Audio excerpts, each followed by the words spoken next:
Hey, before I get into this video, absolutely you have my permission to re-upload this video, as I'm told Naughty Dog is abusing the YouTube copyright system to remove any videos covering The Last of Us 2 leaks.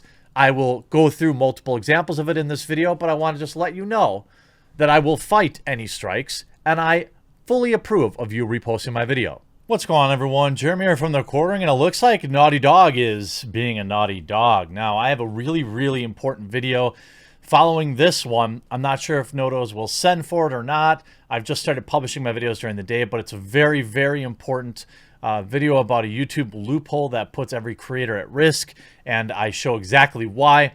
Make sure you look out for that. Now, with this story, Naughty Dog appears to be totally not mad that their game leaked. If you don't know, well, The Last of Us 2 leaked online. Most of the story did, and ultimately, reaction was very negative. Not just from the company, which I totally understand why they would be mad. Like, legitimately, I completely understand being very angry about having your game leaked basically in its entirety. But here's the thing. If the story mode was actually good, I don't believe it would have negatively affected sales. In fact, it would have likely increased them, because if you're like me, you wait for those reviews before you consider buying any game. Most of us, thankfully, by the way, I understand that I'm very lucky to say this, but I have a decent backlog, and I know many of you have a decent backlog. I don't have to buy a game the minute it comes out. Final Fantasy VII, I still haven't even started it yet, and I'm very excited to, even though I know some things have been changed, but nonetheless, it's been out, what, almost a month or a couple weeks now. Still haven't even opened the game. So I could very easily wait for a game a month, 2 months, 3 months before picking it up. Plus, usually get rewarded by picking up a good deal on the game or getting it on sale. Nonetheless, the leaks were leaked. The plot was leaked and people hated it. On one side, you had a lot of the people that were expecting kind of woke culture stuff in it. And then you had the very people that they were pandering to with this woke culture, and they hated it. So essentially, everyone hated it. And then Neil Druckmann has gone on a complete meltdown, and Naughty Dog has started striking down my friends and anyone who are talking about this. So we're going to see what happens here. Here's Jeremy from Geeks and Gamers. I'm not doing anything until I talk to my lawyer about this morning. I showed no images. I gave no specifics about The Last of Us Part 2, yet my stream was taken down and I was issued a copyright strike on a clean channel. Take people that you think might be able to highlight the story, and you can see this video is no longer available due to a copyright claim by a third party. This is exactly why I invest so much money into our website to be rebuilt. I'm tired of walking on eggshells on YouTube. I'm pushing my team to get everything done ASAP. Thanks for the motivation, Naughty Dog. And people are taking me in, so you know I'm very happy to cover this and help out. And Geeks Gamers does a good job here on YouTube. One might wonder where a lot of this story stuff came from. Well, it's interesting. Anita Sarkeesian has re-emerged from her cave to talk about how she totally didn't have any effect on this game. You can see Lyle here saying, why could anyone possibly think Sarkeesian had an influence on Neil Druckmann's work? You can see, beyond anecdotal and off-the-record stories about her videos being used at game studios, Sarkeesian confirms that Naughty Dog's Neil Druckmann and Arcane's Harvey Smith have spoken about insights they've gleaned from feminist frequency videos and used in their later games. In Arcane's case, Dishonored 1 was terrible to woman. Now, if you look at her original post here, she says, imagine if I actually had the power all these doofuses think I have. You can see, obviously, a quote here, and then further backing it here, information where Neil Druckmann himself said that Anita Sarkeesian influenced him. How about a video of Neil Druckmann? Here's a reply to him. Naughty Dog getting involved with a SJW like Anita Sarkeesian is the worst thing the game developer can do. It ruins the story because you have to shoehorn in stuff that they don't like. You brought this on yourselves, not only from that, but from Crunch too. And Crunch is obviously a very big part of why people seem totally fine with this game getting leaked. And now here's a 2-minute video. Neil Druckmann gives a speech. And the first project we started kind of, moving forward on was called Mankind. Mankind. And the idea is very similar to what you've seen in The Last of Us, that the cordyceps has jumped from insects to people. And the people it infects, it can kind of create monsters or kill them. But the twist, the thing that was different about this idea was that it only infected women. And you found the one girl that it didn't infect, and that was Ellie. And you kind of protected her and tried to like bring her to this lab where they were kind of finding a cure. And there were a lot of things that we were really excited about this idea, but why? Ultimately it failed.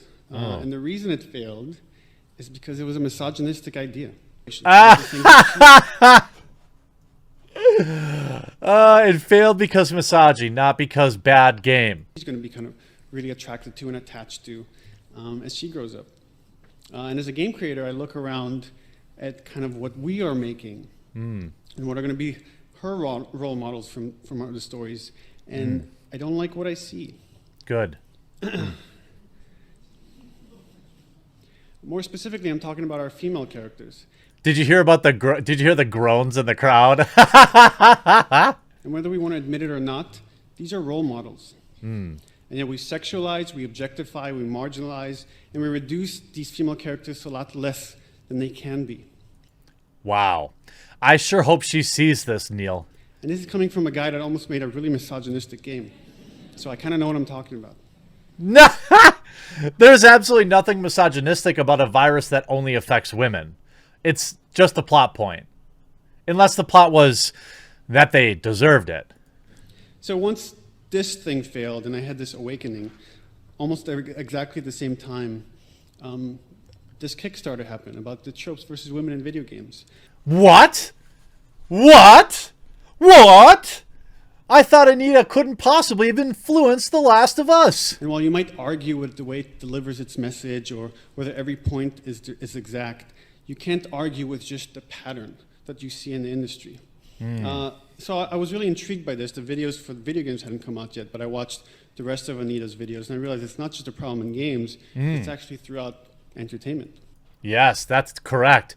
It's all evil, and you have to point it all out, Neil Druckmann. Now, Neil Druckmann is totally dealing very well with this. As you can see, he has now updated his Twitter bio to say he is an abuser of characters. Now, this is because of all of the pushback that he's gotten for, as many have said, destroying characters.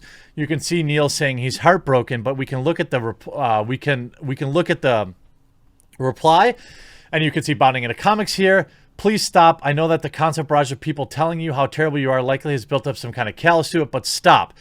Take a look at yourself, set your ego aside, and please ask yourself if you could have done a better job leading your team. And you can see reason revealed why disgruntled employee leaked. Reason revealed why disgruntled employee leaked The Last of Us 2. Everyone please read and repost. A source that works at Naughty Dog revealed recently why the leaks happened. The reason was indeed a pay dispute. That is not the whole story. Hundreds of furloughed staff had approached Naughty Dog to ask for an advance of post-release bonus they are contractually obliged to receive. A common industry practice is to underpay workers during production and promise them a huge bonus 6 months after the game's release. The better the game sells, the higher the bonus. We've seen this with Borderlands 3, for example. So some employees are hoping to use their bonus to weather the Koof storm and provide for their families. Naughty Dog flat out refused the request to advance them even a portion of their future bonus. The insider says that employee was told that his contract stated he would be paid out 6 months after the game released, or not at all. The employee was threatened with termination for making the request.